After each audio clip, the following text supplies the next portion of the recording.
Welcome to the Best You podcast, where we explore the journey of inner peace, harmony, and joy that comes from living authentically. Every week, we will dive into transformative conversations that describe both the way you can create behavioral change for yourself and how to create the conditions that promote peace, harmony, and joy around you. Whether you're seeking balance, deeper relationships, or a spark of inspiration, you're in the right place. Welcome back to The Best You. In today's episode, we're going to continue our series on the hero's journey. So in the first show, we talked about the hero's journey as an overall framework from Joseph Campbell that summarized the stories of humanity across time and culture, and Campbell shared with us his understanding of what the purpose of all these stories have been. And he described them in the terms of a framework called the hero's journey, where basically these stories guide us to go from thinking of problems and challenges as being external to us in terms of their solution, but rather that these challenges are invitations for us to do our inner work, to journey inwards, and to find a bigger, more self-transcendent versions of ourselves so that we can rise above the challenge. And that when we become bigger than the challenge, that's when we are successful and we return with the gift. The second episode, we talked about that, the first stage, which is the departure, where we leave the comfort of our psychological or physical homes, and we set out on an adventure greater than ourselves and engage with the challenge itself. So in this episode today, we're going to talk about the middle stage, where the hero, I like to call them the hero because the hero tends to be a gendered term, even though it really isn't. This is a more inclusive term, especially since Campbell said that the hero's journey was just for men. So I like to use the word hero. And the middle stage is the best stage. It's also the worst stage. It's my favorite stage. And and I'll just summarize for you real quick what happens when I see people in the middle stage. I used to do a lot of mentoring when I was a professor, and oftentimes I would have students or faculty coming into my office and they're crying. Oh my gosh, my life is falling apart. This is terrible. I can't figure this out. And you would think a kind person would commiserate with them, but I would sit there and I'd go, oh my gosh, congratulations. You just hit rock bottom. Good for you. And they would just look at me like I was nuts. But to me, the middle stage and the part where you hit rock bottom, or what Campbell calls the innermost cave, is the most important and beautiful part of the journey, because it's the turning point. It's the point where we look at our beliefs and practices that got us into this stuck place, and we crack open our beliefs about ourselves and the world. Often it's a place of victimhood, and we either just spiral downward into that, into despair, or we crack open and we find a bigger version of ourselves. It's so amazing and beautiful, and it is so hard, but it's the turning point that makes that growth and the success in the journey possible. So I absolutely love it. Campbell compares it to, he calls it the innermost cave, and he compares it to the story of Jonah and the whale, where Jonah ends up in the belly of the whale, like there's no place to go. It can only get worse from here. And the image that I like to compare it to is from Star Wars, where Luke, Leia, and Han are in that room that's filled with trash and there's nowhere to go. And then if you remember, just when you think it couldn't get any worse, the walls and the ceiling starts to come in, and it's actually a trash compactor. So this is what the innermost cave feels like, the belly of the whale. It's a place of despair and hopelessness, and it's a decision point. It's the crucible. It's where you decide, am I going to be crushed? am I going to get bigger? It's so beautiful. How about you, Scott? Have you had moments like this um, that caused you to crack open? Yes, and I think if you're human, you have, and I really like the way Joseph Campbell and you think about it and talk about it because I think it really is a fork in the road, and I think it really truly is an opportunity every single time if you have the right mindset for it. And if you really think of yourself being on this hero's journey, and really truly buy into that, I think every single time you will then, um, recognize where you are and say, this is a good thing. But I think it's really, it's in all of us, and we are guaranteed to have times when we're in the belly of the whale, and the question really is, how are we going to respond? We can't control the belly of the whale. There are things that are just outside of our control that are just going to happen to us. However, we do have the ability to control how we handle things and how we think about things. And I can just tell you, I have so many examples where I have looked like I was in a terrible place, and wonderful things came out of it. So I'll just leave it at that. Yeah. So, could you just give some examples of the growth or the insight or wisdom that you were able um, to garner from that challenge? I think every time it's happened, it actually helps me build my confidence. And I think that's one of the things that I would just, suggest to people. It may sound like Son and I are saying things that are impossible or maybe only possible for us, but not for you. And I would just simply say this: I truly believe every single human being, has tough situations, and if they really have this mindset that they're on this hero's journey, they can find good in them, and actually use them as like a place to, like a platform to build from. Um, I would say at the same time, it's not. I talk about these amazing things that happen. I think part of the reason they've been amazing is maybe as I was younger, maybe they weren't all amazing. Maybe they were just, I just found some good. But I think as more of these things happen, as more of my thinking has evolved, I think I have gotten to find more and more amazing things out of these situations. And so I would just encourage everybody to, if you're in a tough situation, see if you can find just one little something that's good, just something little, and if you can, and see if you can build on that, and then maybe the next time you're in a situation like that, see if you can find a couple of things. But it's one of those things. I think the more you get practice at it, the better you'll get it, I think, more quickly at finding things, but even more importantly, truly finding big nuggets of gold, and really truly seeing how these are big positives. They're like transformational to your life. Well, that was a great, I think, summary of what's possible with this. And I know what the benefit for me has been, because the thing about rock bottom is that there's no denying you're there. And unfortunately, I have found that I had to go all the way to the bottom to go, oh gosh, maybe I ought to do something differently here. And the good news is that I'm getting better at noticing when I'm spiraling that drain. So I don't have to go all the way to the bottom anymore. But some of us are that dense, like we have to actually like be crashing against the bottom to realize how bad it is. But some of my most important lessons have just been maybe what you would call little things. For me, they were big things, like having reasonable expectations of myself or a situation. Because, I call myself a recovering perfectionist.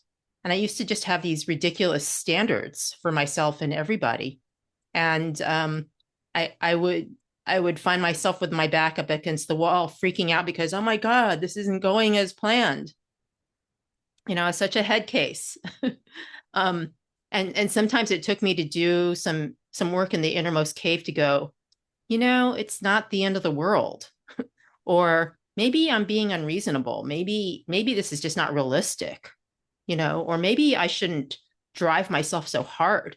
And so, or maybe I could just be more patient, or do more listening and understanding what somebody else's perspective is or what they think we could do. And each time I've been willing to sit back and reflect and take a fresh look, a more open look at things, I could usually find my way through that challenge. And it's interesting, Scott, maybe I don't know if you had the same challenges as I do in this regard, but, being someone who's been rewarded for my intelligence and academic ability. I was worked in higher ed as a professor most of my career.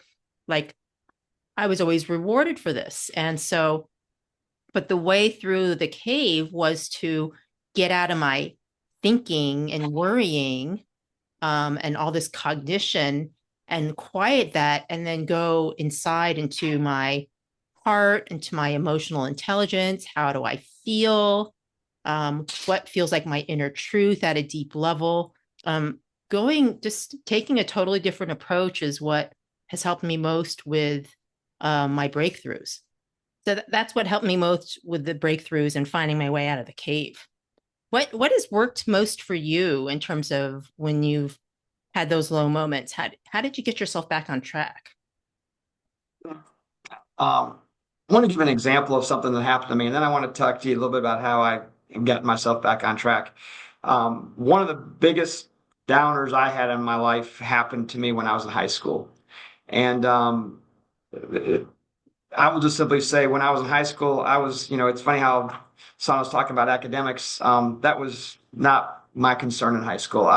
For those who knew me back then, I was a pretty good athlete, and I was actually a star football player on my football team. I was a running back, and I had the big surprise when I was in high school where my neck was hurting, and I went and got it. Went to the doctor. They X-rayed it, and the next thing I'm told. And by the way, I was not thinking about academics at all. I thought I was going to have like a college pro football career type of thing. That's a lot of high school kids think that, but that's where my head was. And then I had the doctor tell me, your career's over. You've got a serious neck injury. You can never play football again.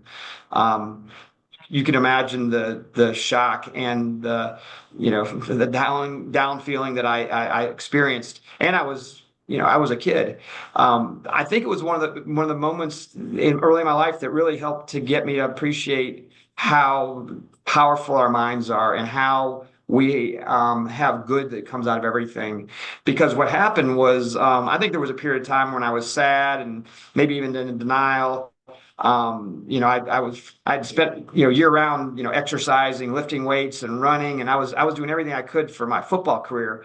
And now it was over. And what was interesting is I like, what am I going to do with my time? I could have done terrible things with my time. I could have gotten into drugs and alcohol. I could have, just,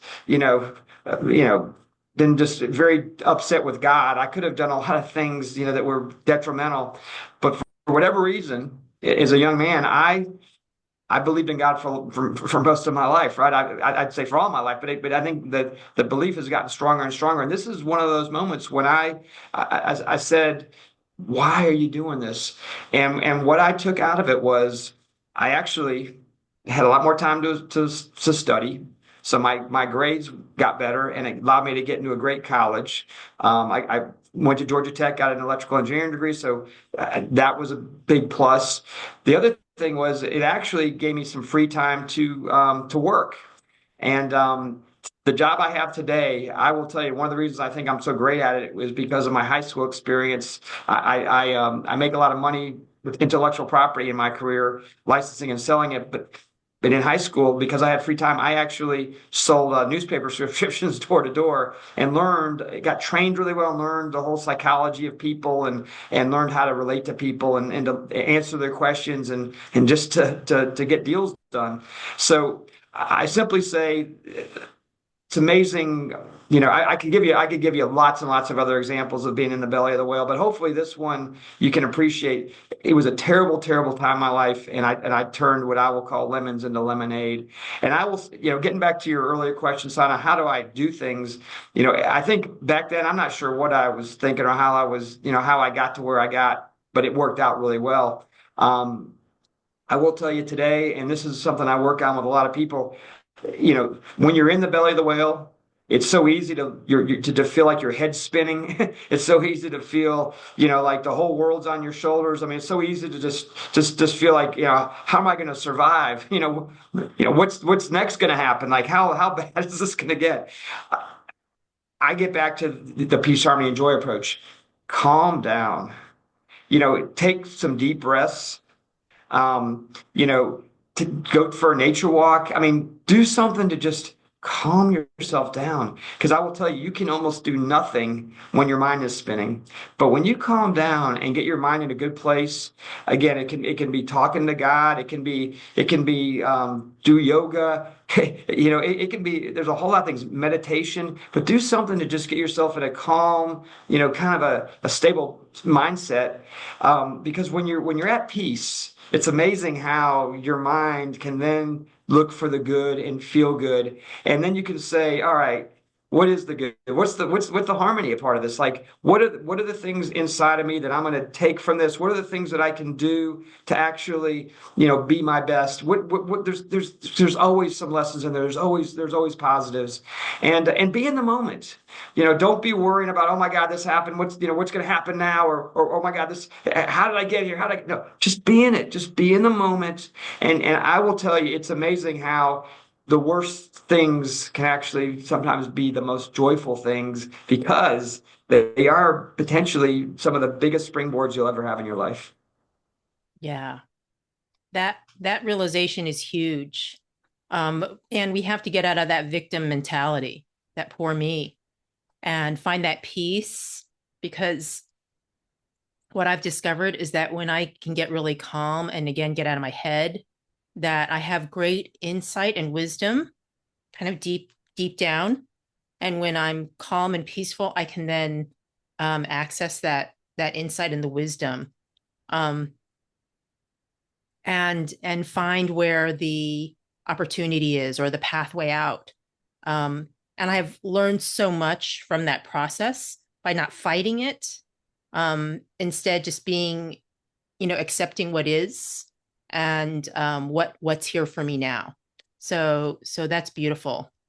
Um, I found, I didn't know that about you, Scott. So that's really great to know. Thank you for sharing that story.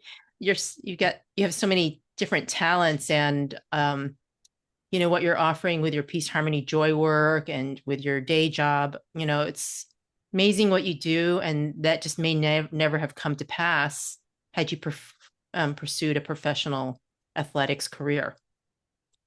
Of course, you'd be making millions of fans happy from in some city, but um, anyway, I I you know I feel really fortunate to have stumbled upon this framework. It's been more than 10 years. It's been about 15 years, and it's really been helpful for me to understand how this cycle works. Like, once I go through this cave process and I learn and grow, and I come out bigger on the other side to rise above my challenge, well, things get better.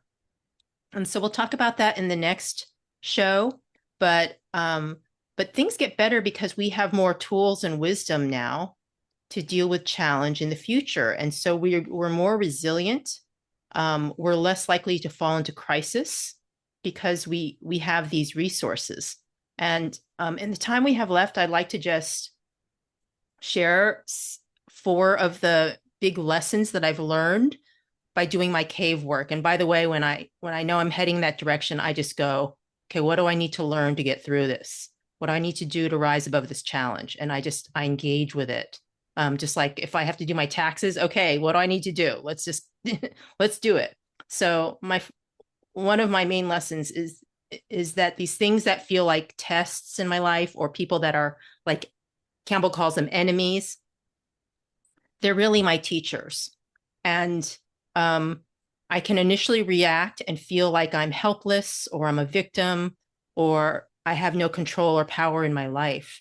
But when I view these enemies and tests as my teachers, um, it invites me to find where I do have power and control. And my locus of control is actually pretty small. I can really only, you know, make decisions about myself and a few other things.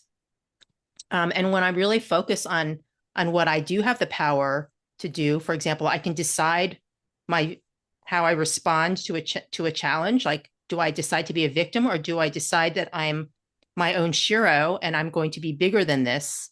Then I'm reclaiming my power. I'm reclaiming control of some agency in my life. It may not be control, but I can control how I respond to a situation. So that's one of my first big lessons. Second big lesson is that I'm responsible for my feelings because my feelings come from my belief and thoughts about a situation.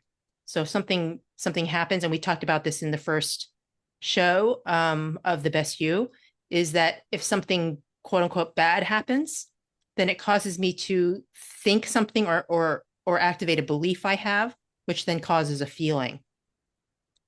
And so if I change my thoughts about it or change my belief about it, I can change how I feel. And so if I feel victimized or sad or angry or depressed, it's because of my thoughts. So I can change my thoughts and reclaim my power. The third is um,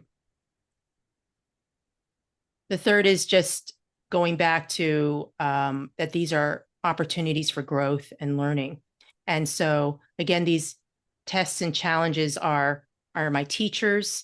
I can change my judgment on the people or the situations, and find the invitation for that learning and growth. And then the fourth one is about control. That the more I try to control things, the more poorly they go, or they may not turn out as well as they could. And it also creates a lot of stress in the process. So this also includes judging people and situations. And I've really learned that it's just so much more peaceful and more effective and a much happier path to be open and neutral about things, accept them as they are without judgment. That's not to say I don't make choices or move to do, move things in a way that I think is for the better, but they also trust that things are the way they are. And the more I am in acceptance of them, the better I can find a path towards what I want to do about it. And the last one is that, well, it's just, I guess, reiterating that this is all happening for me.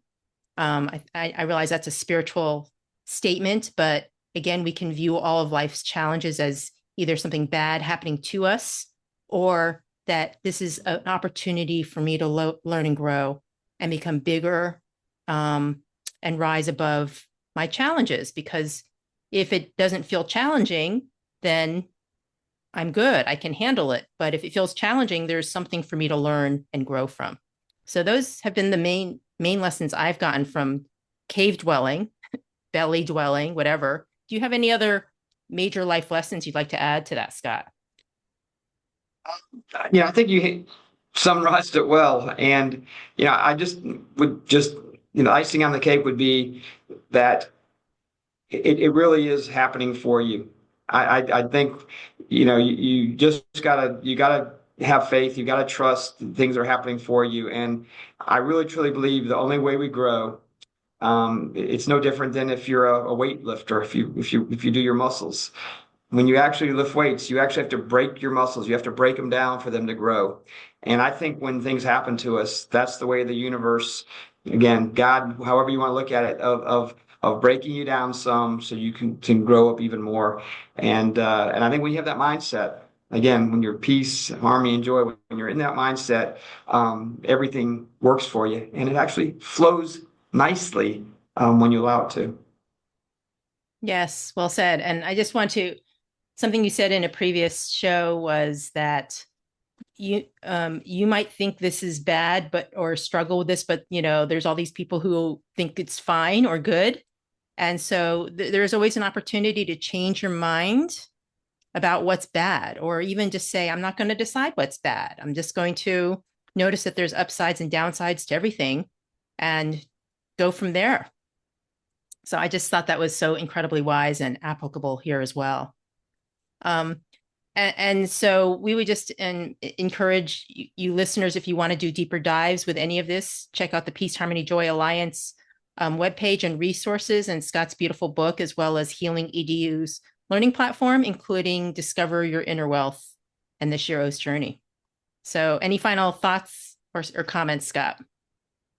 Just encourage everybody to be on their own Shiro's journey, and also to be on it together. It's so much more fun to do things together. And I will tell you, when you are feeling a challenge, it's nice if you're calm and you can think things through. But I'll tell you something, it's even better when you have great people around you to support you and to help you. And we're here for you. So good luck on your Shiro's journey.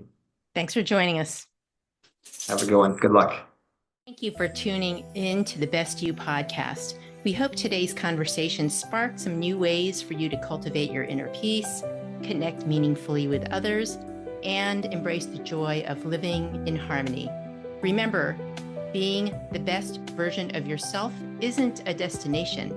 It's a daily practice of growth, reflection, and kindness to yourself and those around you. If you enjoyed today's episode, we'd love it for you to subscribe, share it with somebody who'd benefit, and leave a review to help us spread the message of peace and joy. Stay connected, stay inspired, and we'll see you next time on The Best You.